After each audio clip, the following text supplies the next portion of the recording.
الحمد لله رب العالمين والعاقبة للمتقين والصلاة والسلام على سيدنا محمد وعلى آله وصحبه أجمعين أما بعد. நாங்கள் ஃபிக்ஹுடைய பாடத்தை படிக்கிறதுக்காக வேண்டி இங்கே வந்திருக்கிறோம். ஃபிக்ஹுடைய பாடத்திலையும் பை என்று சொல்லக்கூடிய கொடுக்கல் வாங்கல் சம்பந்தமான பாடத்தை படிக்கிறதுக்காக வேண்டித்தான் நாங்கள் இந்த இடத்துக்கு வந்திருக்கிறோம். அப்போ ஃபிக்ஹ் என்று பார்க்குற நேரம் அது பெரிய ஒரு பரவலான ஒரு பகுதியாக இருக்குது. சொல்லப்போனால் மார்க்கத்துடைய அனைத்து விஷயங்களுமே ஃபிக்ஹில் உள்வாங்கப்படும். சில பகுதியை தவிர நம்பிக்கை சார்ந்த அகீதா சார்ந்த சில பகுதியை தவிர மற்ற அனைத்து விஷயங்களுமே ஃபிக்ஹில் உள்வாங்கப்படும். அப்போ ஃபிக்ஹுடைய பகுதியை பார்த்தா ஆரம்பத்தில் இபாதாத் வணக்கம் என்ற ஒரு பகுதி இருக்கும்.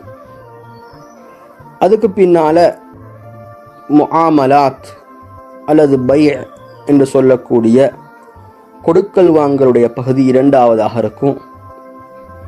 மூன்றாவதாக முஆஷராத் குடும்ப வாழ்க்கை என்று சொல்லக்கூடிய பகுதி, அதுக்கு ஃபிக்ஹுல் உஸ்ரா என்று சொல்லுவாங்க.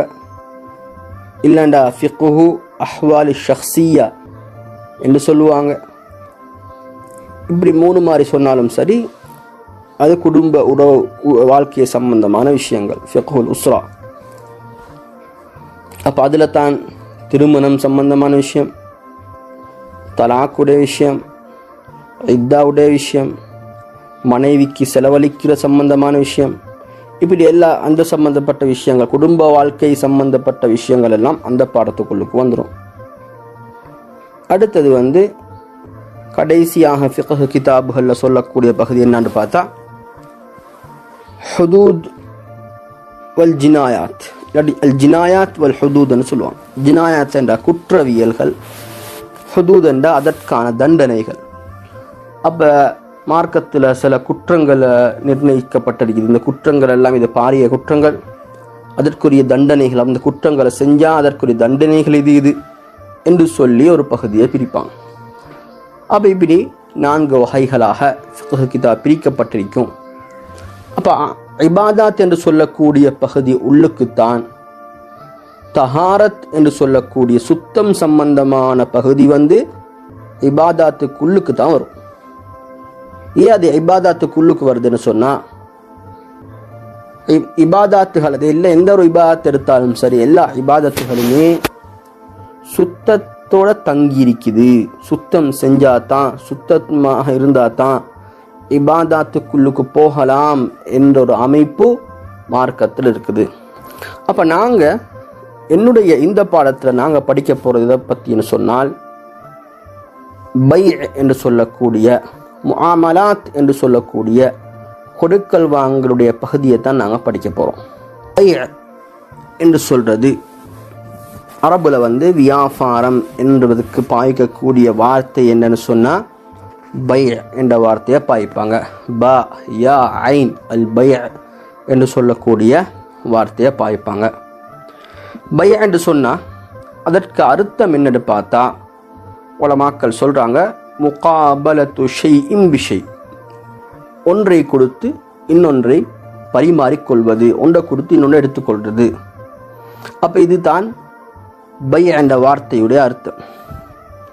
அப்போ மார்க்கத்தில் இந்த பை என்ற வார்த்தை எதுக்கு பாவிக்கிறேன்னு சொன்னால், ஒரு பொருளில் இருக்கக்கூடிய சொந்தத்தை இன்னொருத்தருக்கு திருப்புறது. எப்படி திருப்புறது? ஏதோ ஒன்றை வாங்கி கொண்டு. அப்படின்னு என்ன அர்த்தம்? கடையில், உதாரணமாக கடையில் இருக்கிறோம், இந்த கடையில் உள்ள பொருள் எல்லாம் யாருக்கு சொந்தமாக இருக்குது? கடைக்காரருக்கு சொந்தமாக இருக்குது. அப்போ அந்த பொருளுக்குரிய சொந்தத்தை இன்னொருத்தருக்கு கொடுக்குறாரு. சும்மா கொடுக்குறாரா? இல்லை, ஏதோ ஒன்றை பகரமாக வாங்கி கொண்டு, அந்த பொருளுக்கு பதிலாக சல்லியை வாங்கி கொண்டு, பகரமாக வாங்கி கொண்டு அந்த பொருளை கொடுக்குறாரு. அப்போ இதுக்கு தான் சொல்கிறது பை. அப்போ தனக்கு சொந்தமான ஒரு பொருளை, அந்த சொந்தத்தை இன்னொருத்தருக்கு திருப்புறது, ஏதோ ஒன்றை அதுக்கு பதிலாக வாங்கி கொண்டு, அப்போ சல்லியை வாங்குறது தான் எங்கள் நடைமுறையாக இருக்குது. ஆனால் அது சல்லி மட்டுமில்லை, எந்த பொருளை வாங்கினாலும் சரி அது பை என்ற அர்த்தத்தில் தான் இருக்கும்.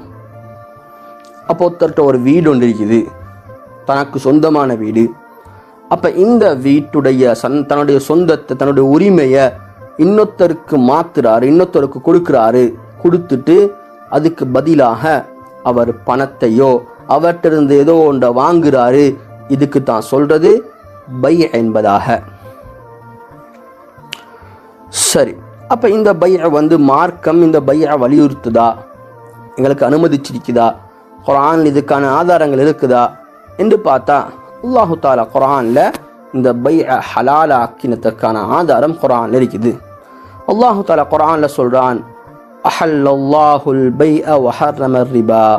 அல்லாஹு தாலா உங்களுக்கு பையை ஹலாலாக்குகின்றான், அதே நேரத்தில் ரிபா என்று சொல்லக்கூடிய வட்டியை அல்லாஹு தாலா உங்களுக்கு ஹராமாக்குன்றான் என்பதாக அல்லாஹு தாலா சூரா பக்ராவிலே 275வது ஆயத்தில் அல்லாஹு தாலா சொல்றான். அப்ப அல்லாஹு தாலா மார்க்கத்தில் நாங்கள் பார்க்குறோம், ஏதாவது ஒன்று அல்லாஹு தாலா ஹராமாக்குறதாக இருந்தா அதற்கு பதிலாக ஒரு பதில் ஒன்ற, ஒரு பகரம் ஒன்று அல்லாஹு தாலா தராம எப்பயுமே அல்லாஹு தாலா ஹராமாக்கி இல்லை. பெரும்பான்மையான விஷயங்கள்ல அல்லாஹு தாலா மார்க்கத்தில் ஒன்றை ஹராமாக்குறதாக இருந்தா அதற்கு பதிலாக ஏதோ ஒன்றை அல்லாஹு தாலா ஹலால் ஆக்குவான். பதிலு ஷர்இ என்று சொல்லுவாங்க. இதற்குரிய மார்க்கத்துடைய இதற்கு பதிலானது என்னது, இதற்கு பகரமானது என்னது என்றொன்று இருக்கணும். உதாரணமாக அல்லாஹு தாலா விபச்சாரத்தை ஹராமாக்கி இருக்கிறான். அப்படி ஹராமாக்கினால் அல்லாஹு தாலா அதற்காக வேண்டி மாற்றீடு என்று சொல்லக்கூடிய பதிலு ஷர்இ ஒன்றை அல்லாஹு தாலா உருவாக்கியிருப்பான். அப்போ விபச்சாரத்தை ஹராமாக்கிய அல்லாஹு தாலா அதற்கு பகரமாக திருமணத்தை ஹலாலாக்கி தந்திருக்கிறான்.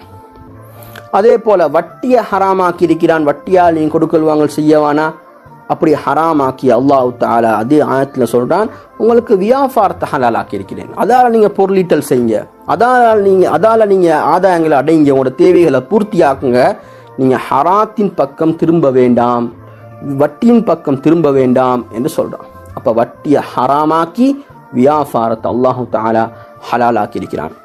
சரி, சுன்னால ஹதீஸ்ல வியாபாரத்தை எங்களுக்கு அனுமதிச்சதுக்கான, வியாபாரத்தை அல்லாஹ் தாலா எங்களுக்கு தந்ததுக்கான ஆதாரங்களை நபி ஸல்லல்லாஹு அலைஹி வஸல்லம் சொல்லியிருக்கிறாங்களான்னு பார்த்தா ஹதீஸ்ல சொல்லப்பட்டிருக்குது.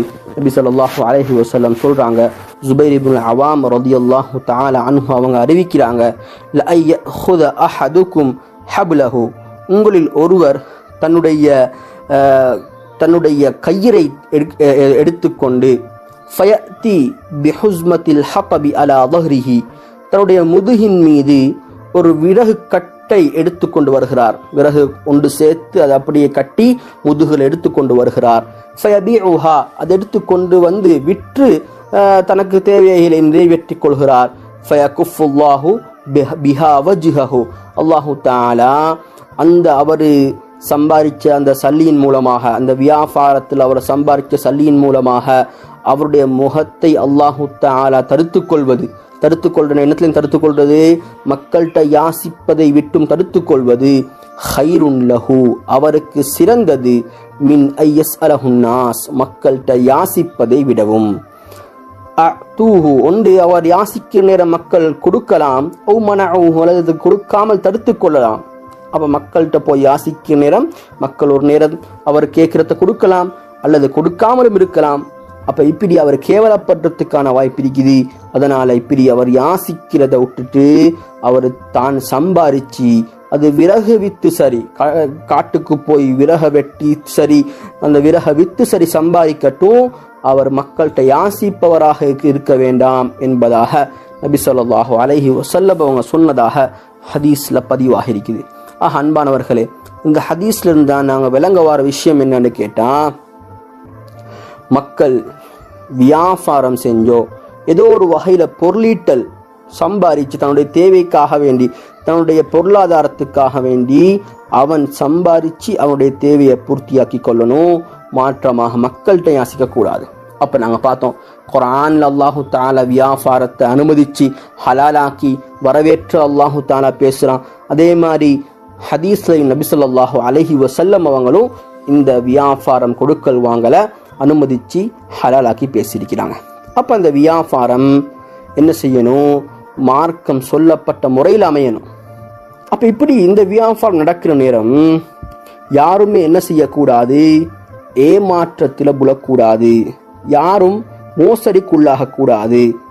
இந்த வியாபாரத்தில் சில நேரம் மோசடிக்கு ஒருத்தர் லாபம் அடையவும் இன்னொருத்தர் நஷ்டம் அடையவும் வாய்ப்பு இருக்குது, ஒருத்தர் லாபம் அடையவும் இன்னொருத்தர் ஏமாற்றம் அடையவும் வாய்ப்பு இருக்குது. அப்போ இப்படியான நிலைமை வரக்கூடாது. எல்லாருமே என்ன செய்யணும்?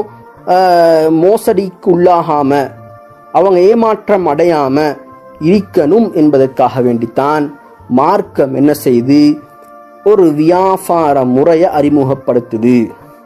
அப்போ இந்த வியாபாரத்தில் இப்படி இப்படி சட்டங்களை நீங்கள் அமுல்படுத்தினீங்கன்னு சொன்னால் உங்களுக்கு இடையில் என்ன ஏற்படாது? மோசடி உண்டாகாது, உங்களுக்கு இடையில் ஏமாற்றங்கள் உண்டாகாது. நீங்கள் என்ன செய்யலாம்? வியாபாரத்தை பொருத்தத்தோட செஞ்சு கொண்ட அமைப்புல ஆகலாம் என்பதற்காக வேண்டி மார்க்கம் எங்களுக்கு இந்த கொடுக்கல் வாங்களுடைய முறைகளை எங்களுக்கு சொல்லி தருது. அப்ப மார்க்கத்துல ஒரு கொடுக்கல் வாங்கல் செய்யறதாக இருந்தா முதலாவது செய்ய வேண்டிய விஷயம் என்னன்னு பார்த்தா அக்து என்று சொல்லக்கூடிய ஒப்பந்தம் கட்டாயமாக இருக்குது. அப்ப அக்துடைய அந்த ஒப்பந்தத்துல அமைய வேண்டிய சில விஷயங்கள், ஒரு அக்து ஒன்று செய்யறதாக இருந்தா, ஒரு ஒப்பந்தம் செய்யறதாக இருந்தா அதற்கு அமைய வேண்டிய, அதுக்கு இருக்க வேண்டிய சில விஷயங்கள் அதுக்கு தான் சொல்லுவாங்க அர்கானுல் பை அல்லது அர்கானுல் அக்து, அக்துக்கு அவசியமானவைகள். அப்ப அக்துக்கு அவசியமானவைகள் என்னென்னு பார்த்தா முதலாவதாக ஆகிதான், 2 அக்து செய்கிறவங்க இருக்கணும். அக்து செய்கிறவங்கன்னா அந்த வியாபார ஒப்பந்தத்தை செய்ய வேண்டிய 2 பேர், குறைஞ்சது 2 பேர். ஒன்று பாய, அடுத்தது முஷ்தரி என்று சொல்லுவாங்க. வாங்குறவர் பாய என்றா வாங்குறவர், முஷ்தரி என்றா விற்கிறவர். அப்போ ஒரு ஒப்பந்தம் செய்யறதாக இருந்தா 2 பேர் கட்டாயம் வைக்கணும், இல்லை 2 பேருக்கு மேலே இருந்தாலும் பிரச்சனை இல்லை. அப்ப விற்கிறவர் ஒத்தரிக்கணும், வாங்குறவர் ஒத்தரிக்கணும். அப்ப இந்த 2 பேர் இருக்கிறது கட்டாயம். ஒரு வியாபாரம் செய்யறதாக இருந்தா ஒப்பந்தம் செய்யணும். முதலாவதாக அந்த ஒப்பந்தம் செய்யறதுக்கு இருக்க வேண்டிய சில விஷயங்கள் அர்கானுல் அக்துன்னு சொல்லுவாங்க, ஒப்பந்தத்துக்கு அவசியமானவைகள். முதலாவது அவசியமான விஷயம் என்னன்னு பார்த்தா ஒப்பந்தம் செய்யறவங்க இருக்கணும், ஒப்பந்தம் செய்யக்கூடிய ஆட்கள் இருக்கணும். அவங்க ஆட்கள் யார் யாருன்னு பார்த்தா ஒன்று வாங்குறவராக இருப்பாரு, அடுத்தவர் விற்பவராக இருப்பாரு. அப்படி இவங்க 2 பேரும் இருக்கணும். அப்ப இந்த 2 பேருக்கும் சில நிபந்தனைகள் மார்க்கம் விதிச்சிருக்குது. யார் யாரு அந்த பாய் ஆக விற்கிறவராக வரும், அந்த வாங்குறவர் யார் ஆகிக்கணும். அப்ப வாங்குறவர் விற்கிறவர் யார் ஆகிக்கணும்னு பார்த்தா முதலாவது அவர் ருஷ்துள்ளவராக, அவர் பருவ வயசை அடைந்தவராக, புத்தி சுவாதீனம் உள்ளவராக இருக்கிறது மார்க்கத்துல அவசியமாக இருக்கு. அப்ப சின்ன புள்ள விளப்பம் இல்லாத, ஒரு விளப்பம் நான் சொல்றோம் பிரிச்சறியக்கூடிய விளப்பம் ஒன்று இல்லாத சின்ன புள்ள, ஒரு 3-4 வயசு பிள்ளைக்கு எந்த ஒரு விளப்பமும் இல்லை. இப்போ அப்படியான விளப்பம் இல்லாத பிள்ளையோ இல்லைன்னா ஒரு பைத்தியக்காரனாக இருக்கிறான், இவனுக்கோ கொடுக்கல் வாங்கல் செய்யறதுக்கு அனுமதி இல்லை. எந்த ஒரு பொருளையும் விற்கவும் முடியாது, எந்த ஒரு பொருளை வாங்கவும் முடியாது. அதே நேரத்தில் சின்ன புள்ள விளப்பமே இல்லாத சின்ன பிள்ளைகள் இருக்கிறாங்க, இவங்களுக்கு எந்த ஒரு கொடுக்கல் வாங்கலுமே செய்யறதுக்கு இல்லை. கடைக்கு போய் இந்த ஒரு சாமானத்தை வாங்கவும் மேலா, விற்கவும் இல்லை. ஏன் காரணம் என்று பார்த்தா நாங்கள் நேரத்தோட பார்த்தோம், ஒரு வியாபாரம் செய்யறதுல யாரும் ஏமாற்றம் அடையக்கூடாது, யாரும் மோசடியாக கூடாதுன்னு சொல்லி. அப்போ ஒரு சின்ன புள்ள போய்த்து ஒரு பொருளை வாங்குற நேரம், ஒரு பைத்தியக்காரன் ஒரு பொருளை வாங்குற நேரம் அவன் ஏமாற்றம் அடைய, அவன் மோசடிக்குள்ளாகிறதுக்கு வாய்ப்பு இருக்குது. அதனால அவனுக்கு கொடுக்கல் வாங்கல் செய்யறதுக்கு மார்க்கத்துல அனுமதி இல்லை. அப்ப பருவ வயசை அடைஞ்சவங்களாக இருக்கிறது கட்டாயம், புத்தி சுவாதீனம் உள்ளவங்களாக இருக்கிறது கட்டாயம். பருவ வயசு அடையிறதுன்னு சொன்ன என்னது, ஒரு 15-13 வயசு அடைஞ்சாதான் நாங்கள் பருவ வயசு அடையிறேன்னு சொல்லுவோம். அதை விட சின்ன பிள்ளைகளுக்கு நாங்கள் பருவ வயசு அடையிறேன்னு சொல்ல மாட்டோம். அப்போ நாங்கள் வீட்டுகளில் நாங்கள் என்ன செய்கிறோம், ஒரு 10 வயசு உள்ள பிள்ளைய 9 வயசு உள்ள பிள்ளைய அனுப்பி கடையில் ஒரு சாமான் வாங்குகிறோம். அப்போ இது கூடுமான்னு கேட்டால் உலமாக்கள் சொல்கிறாங்க இது கூடும். நாங்கள் பார்க்குறோம். அதான் அந்த பிள்ளைக்கு சொல்லுவாங்க பருவ வயசை அடையாத பிரித்தறிய ஏழுமான புள்ள, பருவ வயசை அடையாத விளப்பம் உள்ள புள்ள. தம்மீஸ் இருக்குது, விளப்பம் இருக்குது, ஆனா பருவ வயசு அடையல. ஒரு 3-4 வயசு புள்ளைய பார்த்தா அதுக்கு விளப்பமும் இல்லை, பருவ வயசு அடையும் இல்லை. ஆனா ஒரு 10 வயசு புள்ள, ஒரு 9 வயசு புள்ள, ஒரு 11 வயசு புள்ளன்னு சொன்னா அந்த புள்ள பருவ வயசு அடைஞ்சு இல்லைத்தான், ஆனா விளப்பம் இருக்குது, தமீஸ் இருக்குதுன்னு சொல்லுவோம். அப்ப இந்த புள்ளைய நாங்க கொடுக்கல் வாங்கல் செய்ய ஏழுமானு பார்த்தா உலமாக்கள்கிட்ட கருத்து வேறுபாடு இருக்குது. ஆனா சில உலமாக்கள் சொல்றாங்க சின்ன சாமான்களை முஹக்கராத், அதாவது அற்பமான சின்ன பொருட்களை வாங்குறதுக்கு, ஒரு அர்ராத்தல் பானை, ஒரு தேங்காய் ஒண்டை, இப்படி சில சின்ன சாமான்களை வாங்குறதுக்கு என்ன செய்யலாம், அந்த புள்ளைய அனுப்பலாம். ஆனால் பெரிய பெரிய சாமான்களை வாங்குறதுக்கு அந்த புள்ளைய எங்களுக்கு அனுப்ப முடியாது. அப்போ சாதாரண சின்ன பொருட்களை வாங்குறதுக்கு அனுப்பலாம் என்பதாக இமாம் சுயூத்தி ரஹ்மஹுல்லா அவர்கள் தன்னுடைய அஷ்பாவன் நவாயிர் என்று சொல்லக்கூடிய கிதாபுல இந்த விஷயத்தை பதிவு செய்கிறாங்க. சரி, எங்களோட நேரம் கடந்து கொண்டு போகுது, அதனால நாங்கள் பாடத்தை இந்த இடத்துல நிப்பாட்டுவோம். அப்போ நாங்கள் பார்த்த விஷயம் இந்த பாடத்தில் என்னன்னு சொன்னால், மார்க்கத்தில் நாங்கள் ஃபிக்குடைய பாடம் என்று சொன்னால் என்ன, ஃபிக்கு எத்தனை வகையாக இருக்குது என்று பார்த்தோம். அதே மாதிரி ஃபிக்குடைய பாடத்தில் பை உடைய பாடம். அப்போ இந்த பை, இந்த வியாபாரத்தை பற்றி மார்க்கம் எங்களுக்கு என்னெல்லாம் சொல்லி தந்திருக்குது, இந்த வியாபாரத்தை பற்றி மார்க்கம் எவ்வளோ வலியுறுத்தி இருக்குதுன்னு பார்த்தோம். அதே வியாபாரம் செய்கிற நேரத்தில் என்ன அவசியம், அக்குதுன்னு சொல்லக்கூடிய ஒப்பந்தம் அவசியம்.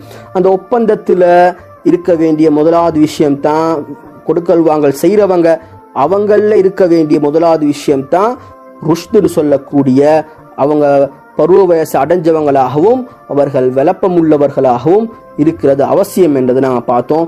அப்போ இதோடு நாங்கள் எங்களை பாடத்தை முடிச்சுக்கொள்வோம். ஆஹிர் தஅவானா அனில் ஹம்துலில்லாஹி ரப்பில் ஆலமீன்.